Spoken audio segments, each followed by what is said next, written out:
పడిన వానైతాడు పిద సాదల ధైర్యం వీడు దొంగ దొరల భరతం పడతాడు మన రేవంతన్న పేద ఇంటికి పండుగ తెస్తాడు సోనియమ్మ దివెనతోని రాహులన్న సైనికుడయ్యి పెద్ద కొడుకై యుద్ధం చెయ్య సిద్ధమాయే రేవంతన్న మూడు రంగుల జెండా పట్టి సింగమోలే కదిలినాడు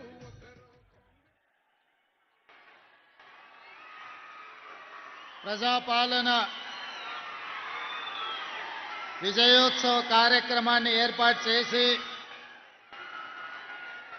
సభాధ్యక్షత వహించిన మీ అభిమాన నాయకుడు సహచర మంత్రివర్గ సభ్యులు వాకిటి శ్రీహరి గారు, అదేవిధంగా ఈ కార్యక్రమంలో నాతో పాటు ముఖ్య అతిథులుగా విచ్చేసిన ఉమ్మడి మహబూబ్ నగర్ జిల్లా ఇన్ఛార్జి మంత్రివర్యులు మిత్రులు దామోదర్ రాజనరసింహ గారు, మన జిల్లా నుంచి మంత్రివర్గంలో ప్రాతినిధ్యం వహిస్తున్న సోదరులు పెద్దలు జూపల్లి కృష్ణారావు గారు, మీ ప్రాంతానికి R&B శాఖ ద్వారా రోడ్లనిచ్చి మక్తల్ నారాయణపేటకి వెళ్ళాలి అనంటే గంటల కొద్ది సమయం పడుతుంటే ఈనాడు కోట్ల రూపాయలు ఇచ్చి మీ అభివృద్ధికి సహకరించిన మిత్రులు R&B శాఖ మంత్రివర్యులు కోమటిరెడ్డి వెంకటరెడ్డి గారు, అదేవిధంగా అచ్చంపేట శాసనసభ్యులు డాక్టర్ వంశీకృష్ణ గారు, మహబూబ్ నగర్ శాసనసభ్యులు మిత్రులు ఎన్ఎం శ్రీనివాసరెడ్డి గారు, దేవరకద్ర శాసనసభ్యులు మధుసూదన్ రెడ్డి గారు, జడ్చర్ల శాసనసభ్యులు మిత్రులు అనిరుద్ రెడ్డి గారు, వనపర్తి శాసనసభ్యులు మేఘారెడ్డి గారు, అదేవిధంగా షాద్నగర్ శాసనసభ్యులు మిత్రులు ఈర్లపల్లి శంకర్ గారు, నాగర్ కర్నూలు శాసనసభ్యులు కూచుకుళ్ళ రాజేష్ రెడ్డి గారు, అదేవిధంగా నాకు అత్యంత సన్నిహితులు శ్రీమతి సీతా దయాకర్ రెడ్డి గారు,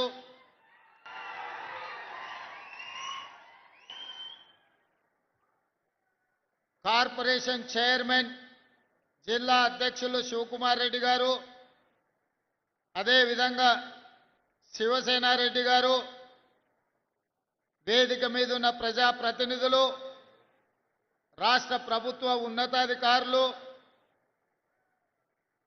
ఈనాడు 2 సంవత్సరాల క్రితం మీరు ఓటేసి ఆశీర్వదించి ఆ ఓటు ఈనాడు అభయ హస్తమై 2 సంవత్సరాల పరిపాలన పూర్తి చేసుకొని ఈ 2 సంవత్సరాల పరిపాలనలో ముఖ్యంగా ఉమ్మడి మహబూబ్ నగర్ జిల్లా అభివృద్ధికి అత్యధికంగా నిధులు తెచ్చుకున్న సందర్భంలో వేలాది మంది మా ఆడబిడ్డలు, యువకులు, యువ మిత్రులందరూ ఇక్కడికి విచ్చేసి నిండు మనసుతో ఆశీర్వదించడానికి విచ్చేసినందుకు మీకు అందరికీ మనస్ఫూర్తిగా ధన్యవాదాలు, కృతజ్ఞతలు తెలియజేస్తున్న మిత్రులారా, ఈనాడు 2 సంవత్సరాల విజయోత్సవ సభలు జరుపుకోవాలని మంత్రివర్గ సహచరులు నిర్ణయించినప్పుడు మొట్టమొదటి కార్యక్రమాన్ని మహబూబ్ నగర్ జిల్లా మక్తల్ శాసనసభ నియోజకవర్గం నుంచి ప్రారంభించుకోవాలి.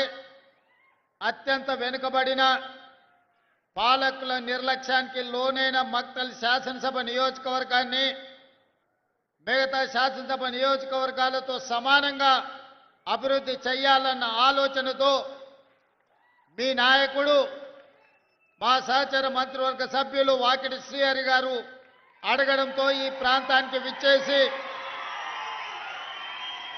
నిజమే కదా, ఇన్నాళ్ళు కోన్ పూచేగా మక్తల్ అని మాట నానుడిని కాదని సబ్ కుచ్ పూచేగా సబ్ కుచ్ ఆయేగా మక్తల్ అని చెప్పి ఈనాడు మీ అందరి సమక్షంలో 2వ సంవత్సర విజయోత్సవ సభల్ని మక్తల్ నుంచి ప్రారంభించుకోవడం నాకు చాలా సంతోషాన్ని కలిగించింది. మిత్రులారా, ఉమ్మడి రాష్ట్రంలో చూసినాం, ప్రత్యేక తెలంగాణలో చూసినాం. ఎవరు ఉన్నా ఎవరు వచ్చినా ఎన్నికలప్పుడు ఎమ్మెల్యేలను గెలిపించండి, మేము అధికారంలో ఉంటాము, అధికార దర్పాన్ని ఎలగబెడతామని అడిగినోళ్ళే. కానీ మన మక్తల్, నారాయణపేట, కొడంగల్ ప్రాంతాలకు నీళ్లు కానీ నిధులు ఇవ్వాలి అని, అధికారాన్ని పంచాలి అని ఏనాడు కూడా ఆలోచన చేయలే. ఇవాళ 2023 డిసెంబర్ 7 తారీఖు నాడు ప్రజాప్రభుత్వం ఇందిరమ్మ పాలన అధికారాన్ని చేపట్టడానికి ఉమ్మడి పాలమూరు జిల్లా నుంచి మీరు ఆశీర్వదించి 12 మంది శాసనసభ్యులను నాకు తోడుగా అండగా నిలబడి అత్యంత సామాన్య కుటుంబాల నుంచి వచ్చిన వాళ్ళను మీరు ఎమ్మెల్యేలుగా హైదరాబాద్కు పంపించడం జరిగింది. 12 మంది సోదరులను ఒక బలగంగా, ఒక బంధువులుగా ఈ ప్రాంతం నుంచి మీరు నాకు అండగా నిలబడడానికి అందించడంతో తెలంగాణ రాష్ట్రానికి 2వ ముఖ్యమంత్రిగా ఈనాడు పార్టీ ప్రజలు ఆశీర్వదిస్తే, ఆనాడు నిజాం నవాబుల నుంచి, నిజాం సర్కార్ నుంచి స్వతంత్రం వచ్చి మొట్టమొదటి హైదరాబాదు రాష్ట్రం ఏర్పడ్డప్పుడు మన పాలమూరు బిడ్డ బూరుగుల రామకృష్ణారావు గారు మొట్టమొదటి ముఖ్యమంత్రిగా బాధ్యతలు చేపట్టిండు. ఆనాటి నుంచి ఈనాటి వరకు 75 సంవత్సరాలలో మన పాలమూరు జిల్లాకు మళ్ళీ ముఖ్యమంత్రి అవకాశం రాలే. ఎవరు ఈ ప్రాంతానికి మంత్రులైనా ఆ ముఖ్యమంత్రుల చెప్పు చేతల్లో కట్టు బానిసలుగా కొనసాగడం వల్ల మన జిల్లా అభివృద్ధి కార్యక్రమాలు జరగలేదు. వలసలు వెళ్ళే ఈ జిల్లా తట్ట పని, పార పని, మట్టి పని కోసం ఇతర రాష్ట్రాలు, ఇతర దేశాలకు బ్రతకడానికి వలస వెళుతున్న మన కష్టాలను, మన కన్నీళ్లను తూర్చడానికి ఎవరు బాధ్యత తీసుకోలే. అందుకే ఈనాడు ఈ పాలమూరు జిల్లా చైతన్యమై మీరందరూ కలిసికట్టుగా ఈ ప్రాంతం నుంచి 12 మంది శాసనసభ్యులను ఎన్నుకొని నిండు మనసుతో ఆశీర్వదించడంతో ఈనాడు తెలంగాణ రాష్ట్రానికి నాయకత్వం వహించి తెలంగాణ రాష్ట్రానికి 2వ ముఖ్యమంత్రిగా ఈ పాలమూరు బిడ్డ, ఒక రైతు బిడ్డ, మీ సోదరుడు, మీతో పాటే ఉండి మీతో పాటే పెరిగి ఒక జడ్పీటీసీగా, ఎమ్మెల్సీగా, ఎమ్మెల్యేగా, ఎంపీగా, కాంగ్రెస్ పార్టీ అధ్యక్షుడిగా ఈనాడు తెలంగాణ రాష్ట్ర ముఖ్యమంత్రిగా మీ ముందు నిలబడ్డాడంటే మీరు నిండు మనసుతో ఆశీర్వదించి, పాలమూరు గడ్డ ప్రేమిస్తే ప్రాణం ఇస్తుంది, మోసగిస్తే పాతాళానికి తొక్కుతుంది అని నిరూపించరు. నేనెందుకు ఈ మాట చెబుతున్నా అంటే 2009లో ఒక ఆయన తెలంగాణ ఉద్యమం బలపడాలి, తెలంగాణ రాష్ట్రం రావాలి అని అంటే ఈ ప్రాంతం నుంచి పార్లమెంటుకు వెళ్ళాలి అని వలస వచ్చి మనల్ని అడిగిండు. వలస వెళ్ళే మనకు వలసల బాధలు తెలుసు. అందుకే వలస వచ్చిన తెలంగాణ సమస్య తెలంగాణ రాష్ట్ర సాధనతోనే పరిష్కారం అవుతుంది. తెలంగాణ రాష్ట్రం వస్తే మా కల్వకుర్తి, ఎత్తిపోతల, మా జూరాల, మా నెట్టంపాడు, మా కోయిల్ సాగరు, మా భీమా, మా పాలమూరు రంగారెడ్డి ఎత్తిపోతల పథకాలు పూర్తయితే మా జిల్లాలో లక్షలాది ఎకరాలకు నీరు పారుతుంది, పచ్చని పంటలు పండుతాయి, మా జీవితాలలో వెలుగులు వస్తాయి అని ఆశించి ఆనాడు ఆశీర్వదించినాం. ఆనాడు అండగా నిలబడ్డాం. పాలమూరులో ఊరు లేకపోయినా, పార్లమెంటులో నోరు లేవకపోయినా మనం ఆశీర్వదించడంతో 2014లో తెలంగాణ రాష్ట్రాన్ని సాధించి మొట్టమొదటి ముఖ్యమంత్రిగా బాధ్యత చేపట్టిన పెద్దాయన మన జిల్లా ప్రాజెక్టులు ఒక్కటి కూడా పూర్తి చేయలే. ఏనాడో మొదలుపెట్టిన సంగం బండలో పెద్ద బండ అడ్డం వస్తే బండ కొట్టడానికి 12 కోట్ల రూపాయలు కావాలంటే 2 లక్షల కోట్ల రూపాయలు సాగునీటి ప్రాజెక్టులకు ఖర్చు పెట్టినా సంగం బండలో ఉన్న పెద్ద బండను బలగొట్టడానికి 12 కోట్ల రూపాయలు మనకి ఇవ్వలే. మన ప్రాజెక్టులు మన సంగమండ ప్రాంతం ఒక కోయిల్ సాగర్ కావచ్చు, ఒక నెట్టంపాడు కావచ్చు, ఒక జూరాల కావచ్చు, ఒక కల్వకుర్తి ఎత్తిపోతలు కావచ్చు, ఒక పాలమూరు రంగారెడ్డి ప్రాజెక్టు కావచ్చు. మన సాగునీరు మన తాగునీరు కోసం ఏనాడు వాళ్ళు తాపత్రయపడలేదు, ఏనాడు మన సమస్యల్ని పరిష్కరించడానికి ప్రయత్నం చేయలేదు. అందుకే అన్ని ఆలోచన చేసి ఇక వాడికో వీడికో పెత్తనం ఇచ్చి ఈరోజు వాళ్ళని అడుక్కునే పరిస్థితి కాదు.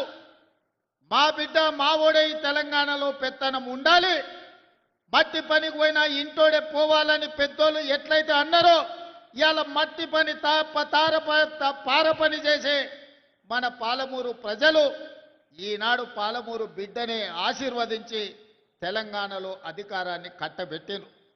అందుకే ఇవాళ మా పెద్దలు దామోదర్ రాజనరసింహ గారి సహకారంతో, మా మిత్రులు కోమటిరెడ్డి వెంకటరెడ్డి గారి సహకారంతో ఈనాడు కల్వకుర్తి ప్రాజెక్టులను పూర్తి చేసుకోవడమే కాదు, పాలమూరు రంగారెడ్డి ఎత్తిపోతల ప్రాజెక్టులో భాగంగా మా అనిరుద్ధ్ రెడ్డి ఎన్నాళ్ళ నుంచో మా ప్రాజెక్టుకు ఆర్&ఆర్ సరైన న్యాయం జరగలే.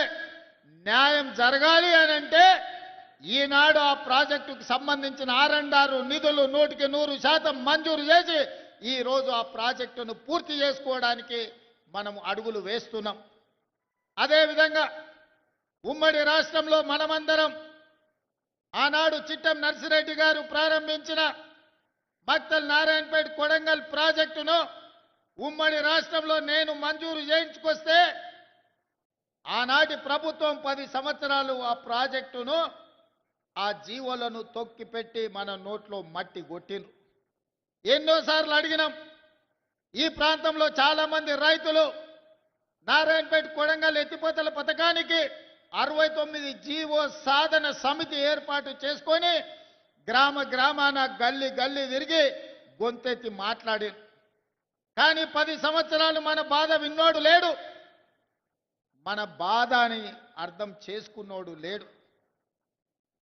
మళ్ళా 10 ఏళ్ళు నిర్లక్ష్యానికి లోనైన నారాయణపేట కొడంగల్ ఎత్తిపోతల పథకాన్ని ప్రజా ప్రభుత్వం వచ్చిన ఎంబడే పనులు ప్రారంభించాలని టెండర్లకు అనుమతులు ఇచ్చి టెండర్లు పిలిస్తే కుట్రలు చేసి కోర్టులో కేసేసి సంవత్సరన్నర ప్రాజెక్టును ఆపిను.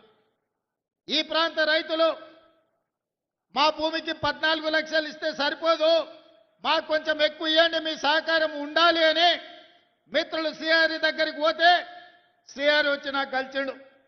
అన్న రైతులు బాధపడుతున్నారు, మా రైతులకు కష్టంగా ఉన్నది, జర తక్కువ అవుతున్నది, ఎట్లన్నా ఏమన్నా చెయ్యాలని. నేను ఒక మాట చెప్పిన మంత్రికి, సిఆర్ పోయి రైతులతోనే మాట్లాడు, అడుగు వాళ్ళని, ఏమడుగుతారో చెప్పమని. అడిగింది ఇద్దామని చెప్పిన. అన్న 19-20 లక్షలు ఇస్తే చాలన్నారు. 19 కాదు, ఎకరాకి 20 లక్షల ప్రకారం ఇద్దాము, ఏ రైతు కూడా నష్టం జరగనియొద్దు అంటే మా శ్రీహరి గారు పోయి రైతులతో కూర్చొని మాట్లాడి 96% రైతులను ఒప్పించి భారతదేశ చరిత్రలోనే సొంత భూమిని కన్న తల్లిలాగా భావించే మా రైతులు 96% మేము భూమి ఇస్తున్నామని సంతకాలు పెట్టి కాగితాలు ఇస్తే మొన్నటి కేబినెట్లో ఎకరాకి 20 లక్షల రూపాయల ఇవాళ నష్టపరిహారం మక్తల్ నారాయణపేట కొడంగల్ ప్రాజెక్టుకు మనం మంజూరు చేసుకున్నాం. దాదాపుగా 5,000 కోట్ల రూపాయలతోటి 1,15,000 ఎకరాలకు కృష్ణానదిలో నికర జలాలను వాడుకొని మన పక్క నుంచే నీళ్లు పోతున్నా మన భూములు ఎడారిగా మారి ఎండిపోతుంటే ఈ 75 సంవత్సరాల ప్రజాస్వామ్యంలో మనకు నీళ్ళు ఇవ్వాలన్న ఆలోచన చేయలే. అందుకే ఈనాడు రైతులను కష్టపెట్టకుండా రైతులకు నష్ట పరిహారాన్ని వాళ్ళు అడిగినంత ఇచ్చి ఈనాడు భూసేకరణ చేసి పనులు ప్రారంభించుకుంటున్నాం.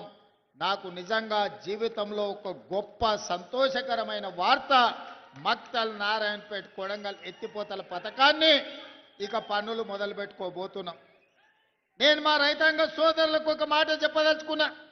కుట్రలు చేసేటోడు ఉంటాడు, కాళ్ళలో కట్టెలు పెట్టేటోడు ఉంటాడు, నల్లి కుట్లోళ్ళు ఉంటారు, నల్లి కుట్టినట్టే కుట్టి మంచంలో దాచుకుంటారు.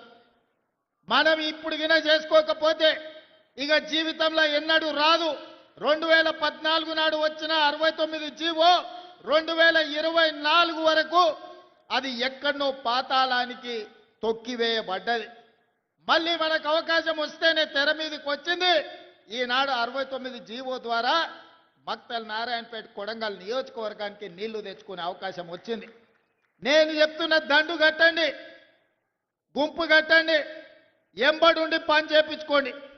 ఎవడన్నా కాంట్రాక్టర్ అధికారు రాత్రి పగళ్ళు రోజుకి 24 గంటలు 2 సంవత్సరాలలో ఈ ప్రాజెక్టును పూర్తి చేయకపోతే ఈపు విమాన మూత మోగుతుందని మా యువకులు దండు కట్టి మక్తల్ నారాయణపేట కొడంగల్ ప్రాజెక్టును పూర్తి చేయించుకోండి. ఏ రాత్రి అయినా ఎన్ని కోట్ల రూపాయలైనా ఈ ప్రాజెక్టును పూర్తి చేయడానికి మీ సోదరుడు, మీ కుటుంబ సభ్యుడు, మీ పాలమూరు బిడ్డ తెలంగాణ రాష్ట్రానికి ముఖ్యమంత్రి ఉన్నాడు. వడ్డించేది నేనే. ఏ వరుసలో కూసున్నా మీరు ఆశించినంత వడ్డించే బాధ్యత నాది. ఈ ప్రాంతాన్ని పైరు పంటలతో పండించే బాధ్యత నాది.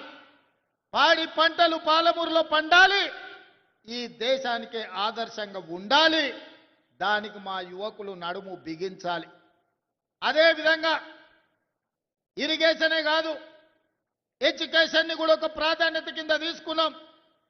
మనం వెనుకబడడానికి, మన పిల్లలు వలసలు కూలీలు పోవడానికి కారణం మన పిల్లలు ఉన్నత చదువులు చదువుకోకపోవడం, మన పిల్లలు బడికి పోకపోవడం, మన పిల్లలకు నాణ్యమైన విద్య అందకపోవడం. తద్వారా ఈ ప్రాంతంలో ఉన్న పేదలు 90% ఎస్సీ, ఎస్టీ, బీసీ, మైనారిటీ పిల్లలు ఎవరైతే ఉన్నారో ఈరోజు చదువుకు దూరమైనరు, వ్యవసాయ కూలీలుగా మారిన, వలసలు పోతున్నారు.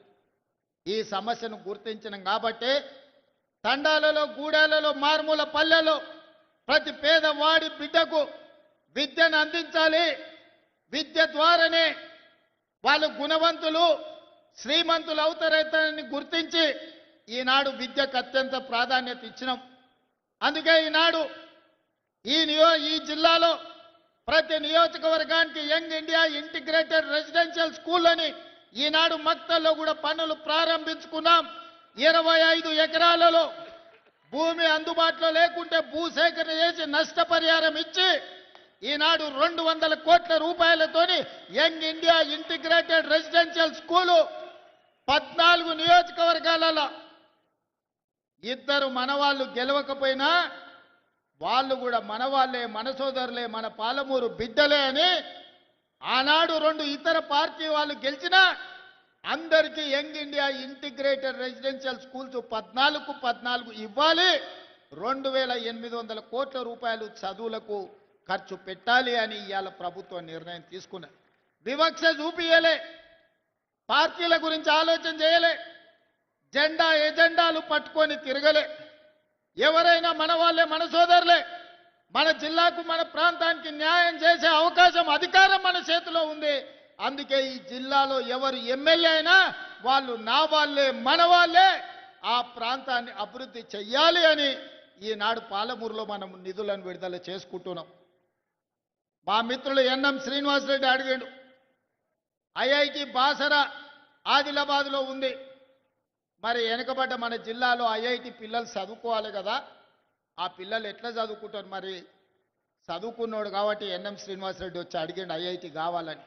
ఎంబడే కొత్తగా ఐఐటి మంజూరు చేసి జడ్చర్ల, దేవరకద్ర, మహబూబ్నగర్ మధ్యలో ఈనాడు ఐఐటిని మనం ప్రారంభించుకున్నామంటే గ్రామీణ ప్రాంతాలలో ఉన్న రైతు బిడ్డలు ఐఐటి చదవాలి, ఐటీ నిపుణులై అమెరికాకి వెళ్ళాలి, సిలికాన్ వ్యాలీని ఏలాలి.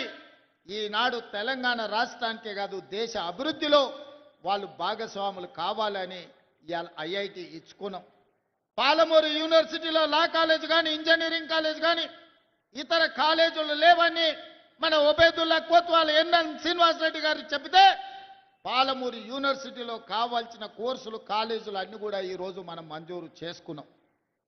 మిత్రులారా, ఇవన్నీ ఎలా సాధ్యమైనాయి? ఇవన్నీ సాధ్యమైనాయి అంటే నిండు మనసుతో మీరు ఆశీర్వదించిన కాబట్టి ఇరిగేషన్ అండ్ ఎడ్యుకేషన్ కి మొదటి ప్రాధాన్యత ఇచ్చి పాలమూరు జిల్లానే ఈ రాష్ట్రానికి దేశానికి ఆదర్శంగా ఉండాలి అని ఇవాళ మనం అందరం ఈ కార్యక్రమాలు చేసుకుంటున్నాం. రాజకీయంగా తీసుకోండి, ఇవాళ సీతక్క చైర్పర్సన్ అయినా, జూపల్లి గారి మంత్రి అయినా, శ్రీహరి మంత్రి అయినా, నేను ముఖ్యమంత్రి అయినా మీరు అండగా ఉండబట్టే ఇవాళ ఈ జిల్లాకి ఇన్ని పదవులు వచ్చినాయి. ఇవాళ మీరందరూ ఆశీర్వదించబట్టే మన ఆత్మ గౌరవంతో పాలమూరు జిల్లా తలెత్తుకొని నిలబడే పరిస్థితి రాష్ట్రంలో వచ్చింది. అదేవిధంగా ఈనాడు విద్య విషయంలో కానీ, సాగునీటి ప్రాజెక్టుల విషయంలోనే కాదు, మా అక్క లీడుండ్రు, మా అక్కలతో చేసేపు మాట్లాడుతానే, మీతో మళ్ళీ మాట్లాడతా. అక్క ఎన్నడన్నా అమ్మగారింటికి పోవాలన్నా, అమ్మవారిని దర్శించుకోవాలన్నా బస్సు కిరాయి పైసలు ఇంటి ఆయనని అడగాలి. ఇంటి ఆయన లేకపోతే కొడుకుని అడగాలి, వాడు పిల్లగాడైనా. ఇక వాడు ఇప్పుడు కాదు పో, మళ్ళా చూద్దాం దసరా పండుగ పోతారా అంటే వాడు సంక్రాంతి పండుగ పోదులే, ఇప్పుడు అమ్మగారి ఇంటికాడ ఏం దాచిపెట్టినావు బుర్కలాంటి ఉన్నదా అని అంటే మనసులో బాధ అయినా దుఃఖం దిగమింగుకొని మా అక్కలు మళ్ళా పండుగ వచ్చినప్పుడు చూద్దాం కానీ అమ్మగారి ఇంటికి అమ్మని చూడని కానీ అనుకునేది. అవునా అక్క? ఇవాళ మరి మీ తమ్ముడు మీ బిడ్డ రేవంత్ రెడ్డి ఆయనకి ఎవరన్నా బస్సులో ₹1 అడిగిరాక ఏడ చెయ్యి చూపిస్తే ఆడ బస్సు ఆపుతురా, ఏడ కావాలంటే ఆడ దించొస్తురా. ఇవాళ ఈ స్వతంత్రం స్వేచ్ఛ ఆర్టీసీ రాష్ట్రం మొత్తం ఆడబిడ్డలు ఉచితంగా ప్రయాణం చేస్తురంటే మీ బిడ్డ, మీ తమ్ముడో, మీ అన్ననో ఈ తెలంగాణ రాష్ట్రానికి ముఖ్యమంత్రి ఉన్నందుకే కదా. పడనోడు, కారు గుర్తున్నోడు, కారులో తిరిగేటోడు ఆడబిడ్డలు బస్సులో ఉచితంగా ఎట్లు ఇస్తారని ఆటో వాళ్ళని తయారు చేసి మీ వీరికి పంచాయతీకి తోలిరు. ఏందే వాళ్ళు చెప్పేదంటే ఆడబిడ్డలకు బస్సులో ఉచిత ప్రయాణం ఉంటే ఆటో ఎక్కలేరు, ఆడబిడ్డలు అంతో ఇంతో రూపాయి కూడబెడితే వాళ్ళ పిల్లల చదువులకు వస్తాయి కాబట్టి అవి గుంజుకుంటే చదువు రాకుండా పిల్లలు తిరుగుతారని మిమ్మల్ని దెబ్బతీయనికి ఆటో వాళ్ళని నా మీదకి పంచాయతీకి తోలేరు. నేను చెప్పిన ఆ కారు గుర్తోని చెప్పినా, వచ్చినోని చెప్పినా, ఒరే నన్ను అంటే అన్నారు, తిట్టే తిట్టారు కానీ మా అక్కల దగ్గరకు పోయారంటే పొరకట్ట తీసుకొని, సీపురికట్ట తీసుకొని సింగారిస్తారు మిమ్మల్ని. సాయంత్రం పూట దొరుకుతారంటే సలాకి కాసి వాత పెడతారు. ఎందుకంటే మా మక్తల్ నారాయణపేట కొడంగల్ దిక్కు జొన్న రొట్టెలు మనం ఎక్కువ తింటాం. అవునా? సాయంత్రం అయితే రొట్టెలు చేసుకుంటాం కదా, సలాకి కాల్చి మా అక్కలకు దొరికిరంటే వాత పెడతారు. మీరు మా అక్కల దగ్గర పోకుర్రా, ఇక జర ఎక్కువైందంటే కళ్ళల్లో కారం కూడా పెడతారు, మామిడికాయ తొక్కు పెడతారు కళ్ళల్లో. అది చెప్పిన కళ్ళల్లో నిప్పులు పోసుకుంటారు మా అక్కలు ఆర్టీసీ బస్సులో పోతే. ఆ ఎల్లా రేషన్ షాపుకి పోయి బియ్యం తెచ్చుకుంటే పశువుల దానాలకు ఇచ్చేది, లేకపోతే ఆడ తెచ్చుకొని ₹11 అమ్ముకునేది. ఎన్నడన్నా బుక్కెడు బువ్వ దొడ్డు బియ్యం ఎన్నడన్నా వండుకొని తిన్నామా అక్క మనము? ఎన్నడన్నా చూసినామా? నేను ఆలోచన చేసిన, మా అక్కలే తినలేకపోతుర్రు, ఆ తిండి చిన్నపిల్లలకు, సంటి పిల్లలకు ఎట్లా పెట్టుకుంటారు, ప్రాణప్రదంగా చూసుకునే పిల్లలకు పెట్టరు. మరి ఏం చేయాలని ఆలోచన చేసిన, నా ఇంట్లో నా మనవనికి పెట్టే భోజనం ఏం వండుతుండ్రో చూసిన సన్న బియ్యంతో ఆయనకు పెడుతురు. మరి నా ఇంట్లో పిల్లలు సన్నబియ్యం తిన్నప్పుడు మా అక్కల ఇంట్లో పిల్లలు సన్నబియ్యం ఎందుకు తినొద్దని ఇవాళ సన్నబియ్యం ఇస్తలేనా అక్క? ఇవాళ మనం ఇచ్చే బియ్యం మా అక్కలు లైన్లో నిలబడి డీలర్ ఏమైనా కింద మీద చేద్దామంటే, డీలరు నువ్వు ఢిల్లీకి చేయకు, నా బియ్యం నాకు కావాలి, ఈపులు వలుతాయని మా అక్కలు పోయి లైన్లో నిలబడి సన్నబియ్యం తెచ్చుకుంటారు. ఇవాళ ఇంటింటికి సన్నబియ్యం వస్తున్నాయా లేవా అక్క? ఇవాళ వంటొండి మనం తిన్నదే కాదు మన పిల్లలకు కూడా పెడుతురు కదా. ఇవాళ కడుపు నిండా బుక్కెడు పువ్వ సన్నబియ్యం తింటున్నాం అంటే ఇందిరమ్మ రాజ్యంలోనే సాధ్యం అయింది కదా. అవునా కాదా? కరెంటు బిల్లు అలా మీరు ఇంటి పనో, పాసి పనో, కూలి పనో చేసి ఉపాధి హామీ కూలి పని చేస్తే వచ్చిన పైసలు కరెంటు బిల్లు కట్టేది. ఇవాళ ఇంటికి కరెంటు బిల్లు కట్టే బాధ తప్పించిన కదా, ఇవాళ సన్నబియ్యం ఇచ్చిన కదా, ఇవాళ బస్సు ఉచితంగా ఇచ్చిన కదా. గా నారాయణపేటలో మా అక్కలు తెలివి కల్లోలు సంఘం సభ్యులందరూ కలిసి, సార్ మేము కూడా వ్యాపారం చేస్తాం, మాకు పెట్రోల్ బంక్ ఇస్తావా లేదా అన్నారు. పెట్రోల్ బంక్ ఇస్తే ఇవాళ మా ఆడబిడ్డలు పెట్రోల్ బంకు నడుపుకుంటారు కదా. ఉచితంగా ఆర్టీసీ బస్సే కాదు, బస్సులనే కొని ఆర్టీసీకి 1000 బస్సులు కిరాయికి పెట్టారు మా అక్కలు. ఇవాళ బస్సు ఓనర్లైన బస్సులో ఉచిత ప్రయాణం కాదు, మా ఆడబిడ్డలు ఆర్టీసీ ఓనర్ బస్సులకు ఓనర్లైన. అదానీ అంబానీలు ఉత్పత్తి చేసే సోలార్ విద్యుత్తు ఇవాళ 1000 మెగావాట్లు మా ఆడబిడ్డలకి ఇస్తే అదానీ అంబానీలతో పోటీ పడుతున్నారు. హైటెక్ సిటీ పక్కన ఐటీ కంపెనీలు హైటెక్ సిటీ అని చెప్తుంటే గా పక్కనే 3.5 ఎకరాలలో 150 షాపులు మా స్వయం సహాయక సంఘాలు వాళ్ళు ఉత్పత్తి చేసిన వస్తువులు ఇవాళ అక్కడ పెట్టి ప్రపంచానికి అమ్ముకునే స్థాయికి ఇవాళ మా ఆడబిడ్డలు వచ్చారు. రేపో మాపో మీరు తయారు చేసే వస్తువులు అమెజాన్లో ఆన్లైన్లో అమెరికాలో ఉన్నోళ్ళు కూడా కొనుక్కునేటట్టు రేపో మాపో మన ప్రభుత్వం చేయబోతుంది. ఇవన్నీ ఎందుకైనా అక్క 2 ఏళ్ల కింద మన పిల్లగాడే అని మీరు ఒక్క ఓటేస్తే ఆ ఓటు అభయ హస్తమై ఇవాళ సన్నబియ్యం తెచ్చినాయి, ఇవాళ ఉచిత విద్యుత్ తెచ్చింది, ఆర్టీసీ బస్సులో ఉచిత ప్రయాణం తెచ్చింది, పాలమూరు రంగారెడ్డి ఎత్తిపోతలకు నిధులు వచ్చినాయి, మక్తల్ నారాయణపేట కొడంగల్కు నిధులు వచ్చినాయి, సంగం బండ వలగొట్టింది. ఇవాళ మన విద్యుత్ వ్యాపారం వచ్చింది, మా అక్కలకు పెట్రోల్ బంకు వ్యాపారం వచ్చింది. జీరో వడ్డీ మీద 27,000 కోట్ల రూపాయలు ఇవాళ మా అక్కల చేతుల నగదు గలగలలాడుతుంది. ఇవన్నీ మీరు ఒక్క ఓటేస్తే, ఒక్కసారి మీరు ఆశీర్వదిస్తే ఇవన్నీ సాధ్యమైనవి. ఈ విధంగా మన రాష్ట్రాన్ని, మన జీవితాలను మార్చుకొని అభివృద్ధి పదం వైపు నడిపించడానికి మీరిచ్చిన ఓటే ఆయుధమై ఈరోజు మన జీవితాలలో వెలుగులు నింపే పరిస్థితులు వచ్చినాయి. అందుకే అండగా నిలబడ్డ ఈ జిల్లాను అన్ని రకాలుగా అభివృద్ధి చేసుకోవాలి. 10 ఏళ్ళు మనం ఉంటే ఈ ప్రభుత్వం అన్ని పథకాలు పూర్తి చేస్తుందని ఇవాళ ఆలోచన చేసుకొని మీ దగ్గరకు వచ్చిన. ఇవాళ మీరు ఆలోచన చేయండి. ఏదైనా చిన్నది పెద్దది ఎన్నడైనా తప్పు జరిగితే మనం ఉరికేటోళ్లను బోర్ల పడ్డట్టు అవుతుంది. ఇవాళ కుట్రలు చేసేటోళ్ళు ఉంటారు, జోలి చెప్పేటోళ్ళు ఉంటారు. మా దామాన్ని ఉన్నాడు ఈడ, నాకు తెలిసి మా మాదిగ సోదరులు చాలా మంది ఉండొచ్చు.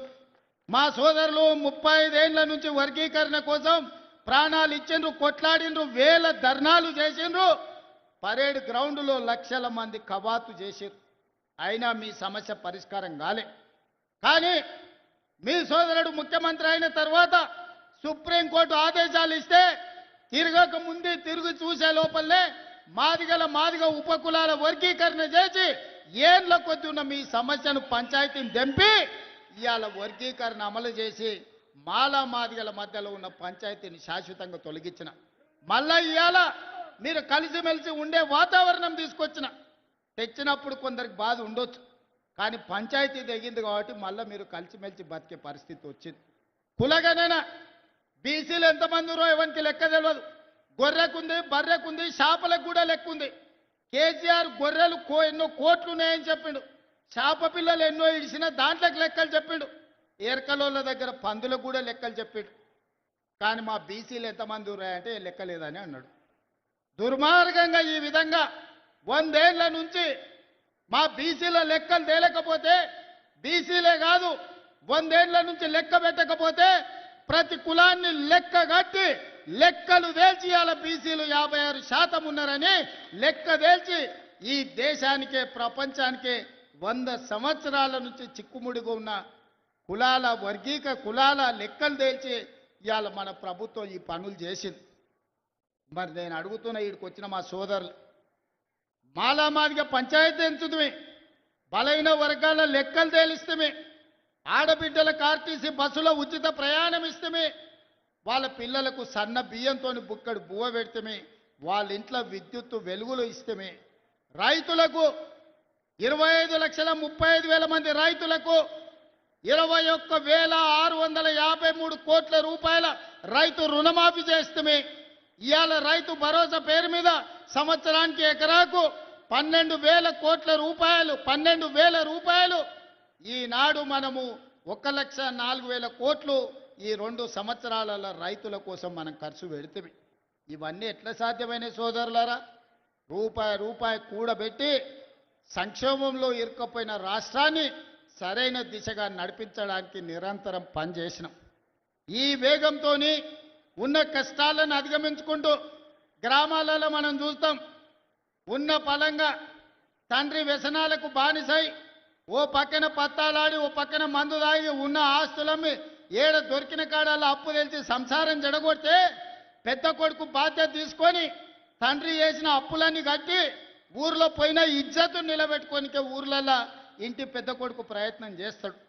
అట్లనే ఇవాళ మీ పాలమూరు బిడ్డ ఈ తెలంగాణ రాష్ట్రానికి పెద్ద కొడుకుగా మారి 8 లక్షల కోట్ల రూపాయలు కేసీఆర్ అప్పు చేస్తే కన్నోన్ని కాళ్ళు పట్టుకొని కడుపులో తలకాయ పెట్టి అప్పులు చెల్లించుకుంటూ ఇన్ని సంక్షేమ కార్యక్రమాలు చేసుకుంటూ నా గడ్డ పాలమూరు జిల్లాకు ఇవాళ 1000 కోట్ల రూపాయలు అభివృద్ధి కోసం అందిస్తున్నా. ఇవన్నీ కూడా దేవుడు ఆశీర్వదించి నాకు ఒక అవకాశం ఇచ్చాడు. ఈ పాలమూరు జిల్లాకు ఈ పేదలకు సేవలు చేయడానికి, ఈ చదువుకునే పిల్లలకు చదువు చెప్పాలని, వ్యవసాయం చేసే రైతులను ఆదుకోవాలని, ఆత్మగౌరవంతో మా ఆడబిడ్డలను బ్రతికే విధంగా ఈనాడు మనం కార్యక్రమాలను తీసుకోమని, ఇలాంటి కార్యక్రమాలన్నీ కూడా ఈనాడు మనం చేసుకుంటున్నాం. అందుకే ఇక్కడికి వచ్చిన మా సోదరులను, మా కుటుంబ సభ్యులను ఊరికి పోతేనే వస్తూనే ఉంటాడు ఎవడో ఒకటి చీకట్ల. సీసాన్ని ఇస్తా అంటాడు, ఆఫ్ అని అంటాడు, ఫుల్ అని అంటాడు. నువ్వు ఒక్కసారి ఓటేసి అంటే అక్క ఇక సంగతి నా సంగతి చూడు అంటాడు. ఎవరికోనికి తలమాసినోనికి వేసి ఈ ప్రభుత్వానికి కాళ్ళలో కట్టబెట్టేటోని మీరు సర్పంచ్ చేస్తారంటే ఇవాళ ఊరు దెబ్బతింటది. ఇవాళ మంచోనికి మీ పిల్లగానికి పెత్తనం ఇచ్చింది కాబట్టి రాష్ట్రాన్ని ఒక దారిలో పెట్టి ఈ రాష్ట్రాన్ని అభివృద్ధి పదం వైపు నడిపించాలని రేపు 8-9 తారీఖుల్లో తెలంగాణ రైజింగ్ అని ఒక గ్లోబల్ సమ్మిట్ పెట్టి ప్రపంచంలో ఉండే పెద్ద పెద్ద బడా పారిశ్రామికవేత్తలను, మేధావులను రప్పించి మా తెలంగాణ ఎంత గొప్పగా ఉన్నదో, మా నగరం ఎంత బ్రహ్మాండమైన నగరమో, మా పల్లెలు ఎంత ప్రశాంతమైన వాతావరణంలో ఉన్నాయో, వ్యవసాయ రంగంలో పెట్టుబడులు పెట్టండి, పరిశ్రమల రంగంలో పెట్టుబడులు పెట్టండి, సేవా రంగంలో పెట్టుబడులు పెట్టండి.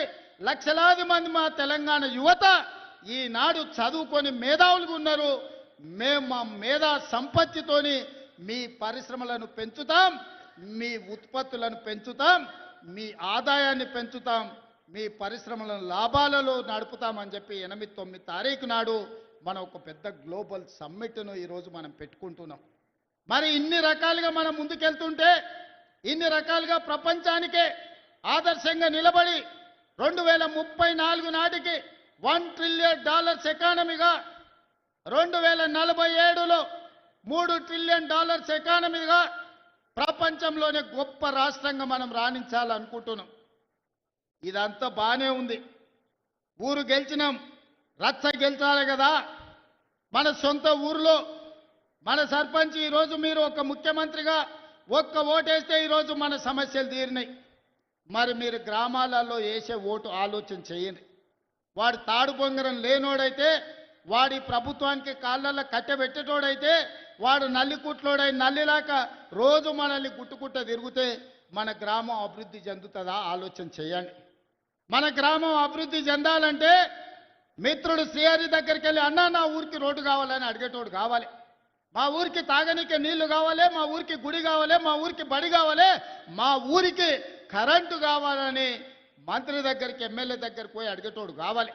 దామోదర్ రాజనరసింహ దగ్గర పోయి కూర్చొని అన్న మా ముఖ్యమంత్రి మా అన్న మా ప్రాంతానికి నీళ్లు నిధులు ఇవ్వమని అడిగేటోడు కావాలి.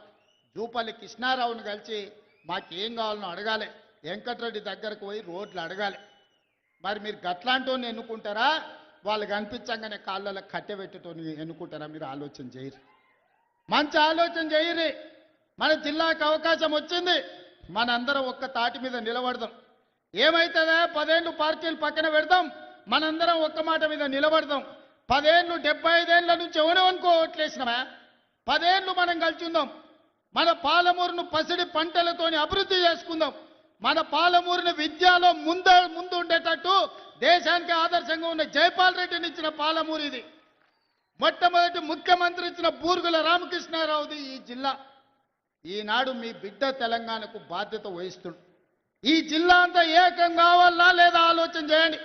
వారినో వీరినో ఎవరి మాటలో నమ్మి ఫుల్లుకో ఆపుకో ఫుల్లుకో మనం ఓటేమనుక నేస్తామంటే తప్పని గోస. ఇక వాడు పెట్టే తిప్పలు లెక్కకు మించినాయి. అందుకే మంచి ఆలోచన చేయండి, మంచి మనుషులను ఈ ప్రభుత్వంతో కలిసి పనిచేసి మీ గ్రామాలను అభివృద్ధి చేసుకునేటోళ్ళని సర్పంచులుగా గెలిపించుకోరు. మంచోడు సర్పంచ్ అయితే ఊరు బాగుపడుతుంది, ముంచటోడు సర్పంచ్ అయితే ఉన్నది కూడా గుంజుకుంటాడు.